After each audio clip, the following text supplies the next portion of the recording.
itong daan na 'to papunta ng Vistamul, Tanza. Shortcut din 'to, galing 'tong Gen 3. 'Yan, medyo masikip kasi ang daanan dito, marami na rin kasing dumadaan.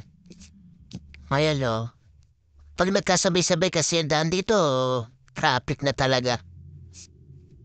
Kasi masikip, pero maganda yung daan niya. 'Yan, kaliwat ka na may subdivision.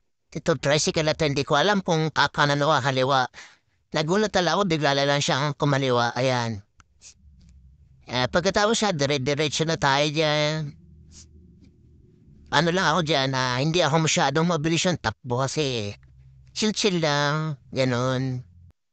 Ayan, dire-diretso pa rin ang pagda-drive natin. Yan, grabe na nga yung mga damo sa gilid, Kasi tagulan kaya malalago na yung damo, ayan. Perfect. Tapos yung sa intersection na yan, ano rin yan, Lancaster. Yung kanan, kaliwa, Lancaster yung papasok. O yan, yan. May dadaanan tayo dito nga ilog. Yan, papasok na tayo dyan sa papuntang ilog na kasi yan. Diretso na yan. Pero marami din dyan bahayan. Liblib na lang yung dinadaanan dito. Lalo na paggabi, medyo madilim na dito sa part na to, madilim. Kaya dapat di na tayo masyado nagpapagabi dito kasi nga madilim. Di natin alam kung safe yung daanan. Ayan, ilog na po yung baba na yan Ilog na siya. Yan dito sa part na to, pag inabot ka ng alas 11, madilim na talaga. Yan ilog na yan, pag bumabaha talaga yan, malaki din ang tubig dito Pero yung mga nakatambay na yan, nangihingi ng barya yan.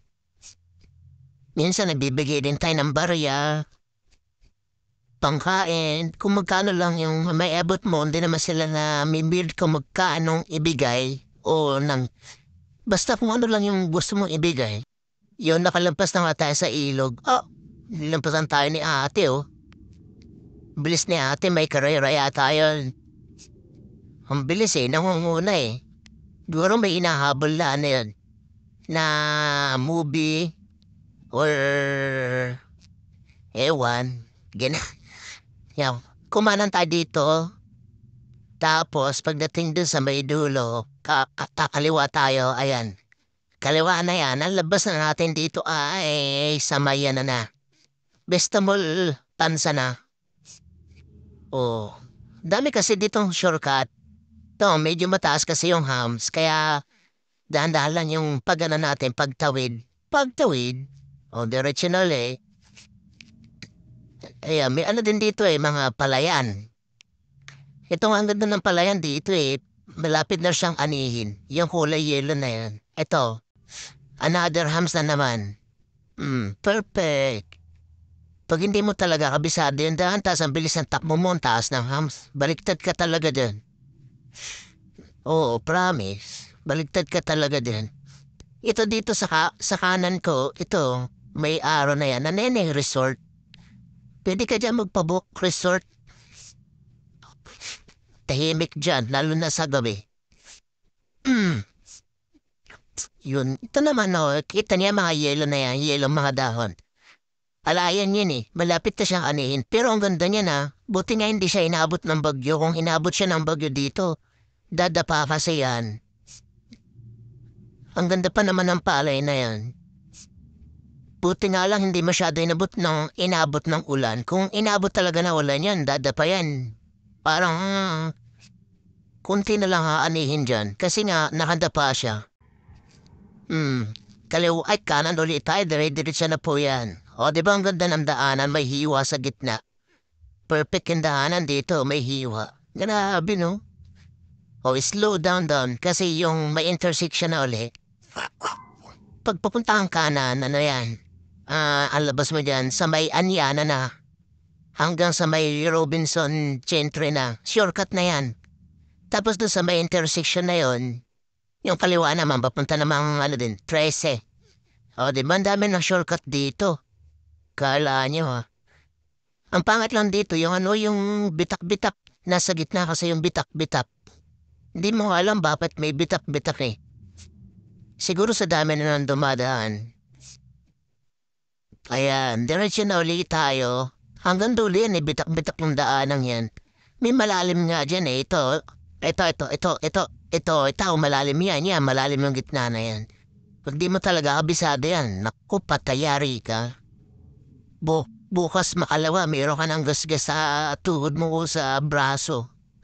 O sa katawan. Galing no, yung bitak talaga nasa gitna eh no. Ayan no. Ang dahil parang damo. Kasi nga, pag tagulan, yan, nagtutubuan yung mga damo. Pero nung summer yan, grabe, tuyong-tuyo yung mga damo dyan. Oo, promise. Ito kanan ko pala yan din yan eh. Ano lang, kakatubo lang. Yan, malapit na tayo lumabas sa highway. Malapit na tayo lumabas sa highway. Kaya malapit na. Yan, pag kumanan tayo, ang labas yan, SM Tansa. Tapos pag kumaliwa tayo, may daan din dyan eh, papunta nga na naman, SM Tracy din. Yan. Ito, yan. Tansa yon. O, ang daming prutas dyan. 130 isang kilo yata ng grapes. Ayan o. 130. Highway na to. Siyempre papakaliwa tayo. Nakikita niyo na yung bubong ng Nakikita niyo na yung bubong ng Bistamol. Yun. Malapit na tayo sa Bistamol, Tansa. Ito pag diretso na to, 13. Paradahan muna sa may kampo. Tapos 13. Hanggang sa may daan din doon papuntang Palapala, Indang. Perfect. Ito na yung Bistamol, Tansa. Mga gustong mamili dyan, marami dyan may grocery din dyan, mga tiles. Lahat nandyan na sa may all home. May Jollibee. O, tapos, kakanan tayo dyan sa may istansa na yan. Dire-diretso ulit tayo dyan. Kasi papasok na ang bahay natin dyan, all home. Meron din dito sa all home, sinihan. Now, stop muna tayo dyan.